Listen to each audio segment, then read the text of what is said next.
حضرت ابراہیم علی نبینا والسلام ہے. آپ کمال کی شخصیت ہیں, one of the historical history in the history of Islam. ایسی لائف, ایسی بایوگرافی, ایسی زندگی آپ پڑھیں کہ عقل حیران ہو جاتی ہے.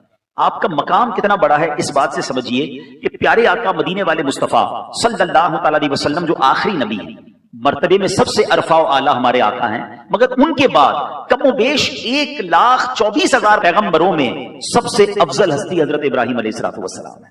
اچھا ایک اور خوبصورت بات بتاؤں, حضرت ابراہیم سے اور محبت بڑھ جاتی ہے کہ نبی پاک کے سب سے زیادہ ہم شکل پیارے آقا علیہ السلام کے چہرے کی سب سے زیادہ شباہت اگر کسی نبی میں ہے تو حضرت ابراہیم علیہ السلام. خود نبی پاک فرمایا کرتے کہ کسی کو ابراہیم کو دیکھنا ہو تو مجھے دیکھ لے, یعنی اس طرح میرے آقا کا چہرہ انور کی جھلک جو ہے وہ حضرت ابراہیم علیہ السلام. اچھا حضرت ابراہیم علیہ السلام کی شان کتنی اعلیٰ ہے.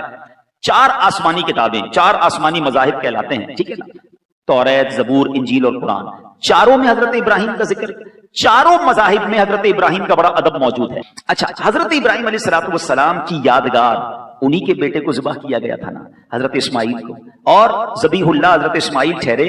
ساری دنیا جو قربانی کرتی ہے وہ حضرت اس خاندان کی یاد کو مناتی ہے. پھر انہی مہینوں میں حج ہوتا ہے, انہی دنوں میں حج کیا جاتا ہے, تو یہ یادگاریں بھی حضرت ابراہیم, ان کی زوجہ بی بی ہاجرہ اور ان کے بیٹے کی یادگاریں ہیں. سبحان اللہ, ایسی کمال کی ہسٹری ہے کہ میں ساری رات بیان کرتا جاؤں ان کی باتیں ختم نہیں ہوں گی, مگر میں 2-3 باتیں بڑی ریلیونٹ جو ہماری حیات سے ہیں, ہماری زندگی سے ہیں, اگر ہم غور کریں اور اس کو امپلیمنٹ کریں. دیکھیں ابھی بقرہ عید قریب آ رہی ہے, سارے لوگ جانور خرید رہے ہیں, بڑے انجوائے کر رہے ہیں, کوئی چارہ کھلا رہا ہے, کوئی بچہ لے کے گھوم رہا ہے جانور کو, بہت اچھی بات ہے. لیکن کبھی ہم نے اپنے بچوں کو بٹھا کر بتایا کہ یہ جانور ہم لیتے کیوں ہیں, اس کے پیچھے کیا داستان ہے. ہم سب کو یہ سیکھنا چاہیے. Everybody must know the history of حضرت ابراہیم علیہ السلام, حضرت اسماعیل علیہ السلام. پتہ تو چلے یہ قربانی کی داستان کیا ہے, یہ کتنا بڑا امتحان تھا جس سے یہ سرخرو ہوئے. لیکن شاید بہت سارے لوگوں کو نہیں پتا کہ آپ کے امتحان کا سلسلہ تو بہت پہلے سے شروع تھا. حضرت ابراہیم علیہ السلام 18-20 سال کے ہیں. ذرا سمجھیے گا یہ کیا ایج ہوتی ہے.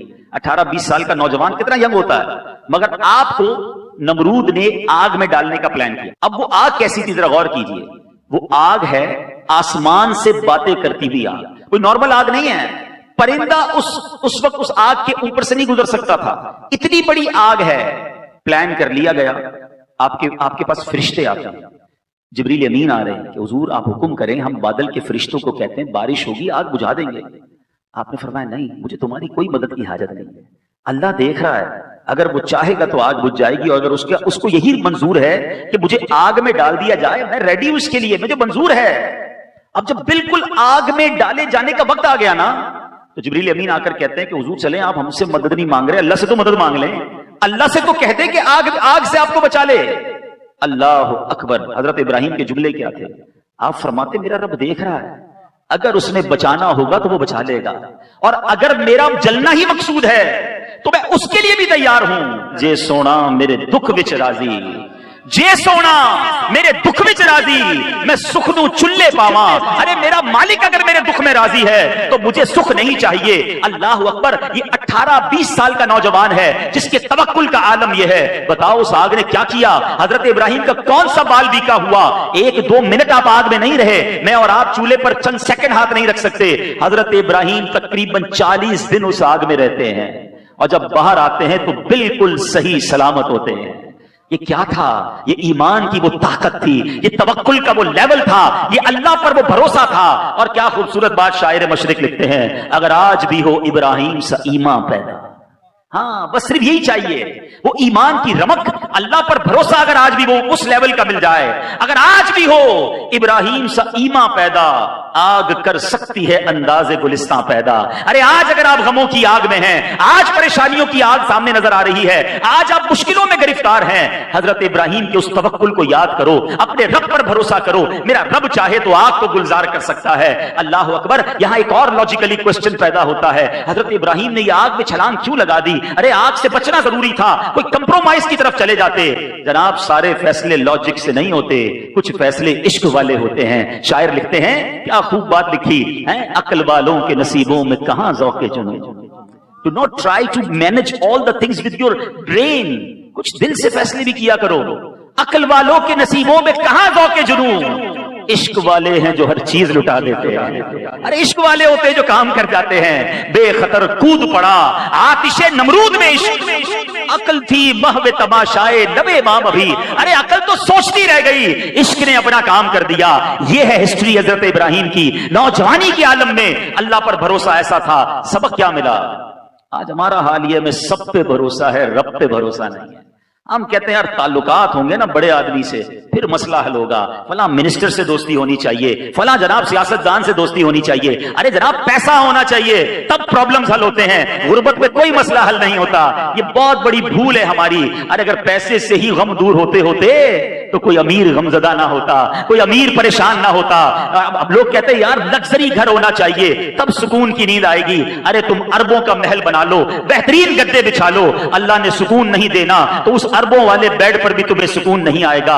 اور جھونپڑی میں رہنے والے کو میرے رب نے سکون دینا ہے, وہ ساری رات میٹھی نیند سوتا رہے گا. بھروسہ رب پہ کرو, اسباب پر نہیں خالق کے اسباب پر کرو. یہ حضرت ابراہیم کا یہ واقعہ ہمیں درس دیتا ہے. اب حضرت ابراہیم کی زندگی کا ایک اور انوکھا واقعہ. 99 ایئرز کی ایج ہو گئی. آپ دعا کریں اللہ سے اللہ اولاد دے دے. 99 سال تک اولاد نہیں ہے. ذرا سوچو کون ہے خلیل اللہ, جنہوں نے اپنی لائف اسٹیک پر لگا دی تھی, آگ میں کود گئے تھے. مگر اللہ والوں پر امتحان کیسا, مگر شکوہ نہیں تھا. اے اللہ میں تیرا خلیل پھر بھی اولاد نہیں, مانگی جا رہے ہیں, التجا کر رہے ہیں, امید بھی نہیں چھوڑی اور ناشکری بھی نہیں ہے. یہاں شادی کو 2-3 سال ہو جائیں, کسی کو بچہ نہ ہو تو گھر میں جھگڑا شروع ہو جاتا ہے. ساس بہو کو تانے دے رہی ہوتی ہے, شوہر بیوی کو عجیب نظروں سے دیکھ رہا ہوتا ہے. ارے اللہ کے بندو, اب تو سائنس بھی کہتی ہے صرف عورت کا قصور نہیں, بعض اوقات مرد کی وجہ سے اولاد نہیں ہو رہی ہوتی. یہ اللہ کی دین ہے. بھروسہ رکھو رب پر, اور اگر اولاد نہیں بھی ہے تو اطمینان رکھو. کیا معلوم تمہارے مقدر میں ایسی اولاد تھی جس نے ماں باپ کو مار کے گھر سے نکال دینا تھا. بھروسہ رکھو نا رب پر. رب نہیں دے رہا تو یہی میرے لیے بہتر ہے. حضرت ابراہیم کے پاس 99 سال تک اولاد نہیں ہے اور اب اللہ نے بیٹا دیا. اچھا, بیٹے کے لیے دعا کیا کرتے تھے؟ اسمع یا ایل. عربی میں اسمع کہتے ہیں سن لے. ایل عبرانی زبان کا لفظ ہے جس کے معنی ہے پروردگار. اے میرے پروردگار سن لے, مجھے اولاد دے. اسمع یا ایل, اسمع یا ایل. جب اللہ نے بیٹا دیا تو آپ نے اس کا نام ہی اسماعیل رکھ دیا. حضرت اسماعیل کے نام کے پیچھے جو لاجک علماء نے بیان کی کہ یہ وہ پکار تھی, یہ وہ التجا تھی, یہ وہ منتیں تھیں, یہ وہ اللہ کی بارگاہ میں پکارنا تھا. آپ نے بیٹے کا نام ہی اسماعیل رکھ دیا. اب ذرا ٹرائی ٹو انڈرسٹینڈ, اتنی دعاؤں کے بعد جو بیٹا ملا ہوگا اس سے پیار کا لیول کیا ہوگا, اس کی کیئرنگ کا لیول کیا ہوگا. کسی کو 10 سال بعد بیٹا ملے, پوچھو ماں باپ اس کے پیر زمین پہ نہیں رہنے دیتے کہ یار بڑی منتوں سے ملا ہے. 99 ایئرز کی ایج میں بیٹا ملا ہے. امتحان دیکھو, ابھی دودھ پیتا بیٹا ہے, حکم ہوا کہ اے ابراہیم اپنی بیوی کو اور اپنے بیٹے کو لکو دک صحرا میں ڈیزرٹ میں چھوڑ کر آئے. آپ گئے, تھوڑی سی کھجوریں, تھوڑا سا پانی, اور آپ اپنی زوجہ اور اپنے بیٹے حضرت ہاجرہ, حضرت اسماعیل کو لے کر وہ مکہ جو آج ساری دنیا کے دلوں کی دھڑکن ہے. nobody over there that time, کوئی نہیں تھا, صحرا تھا, پانی بھی نہیں تھا. آپ نے اپنی بیوی اور اپنے بچے کو چھوڑا اور جانے لگے. بی بی ہاجرہ کہتی ہے ابراہیم ہمیں کہاں چھوڑ کے جا رہے ہو؟ آپ نے جواب نہیں دیا. اے ابراہیم ہمیں بتاؤ تو صحیح کہاں چھوڑ کے جا رہے ہو؟ آپ نے کوئی رپلائی نہیں دیا. تیسری بار پوچھا, یہ تو بتا دو جو ہمیں چھوڑ کر جا رہے ہو اس پر رب کا حکم ملا ہے؟ زوجہ بھی کیسی تھی؟ آپ کہتے ہیں ہاں مجھے رب نے فرمایا ہے. کہا اگر رب نے فرمایا تو پھر وہ ہمیں ضائع نہیں کرے گا, وہ کارساز ہے, وہی انتظام کرے گا. وہ زوجہ بھی کیسی تھی, ان کا توکل کا لیول کیا ہے؟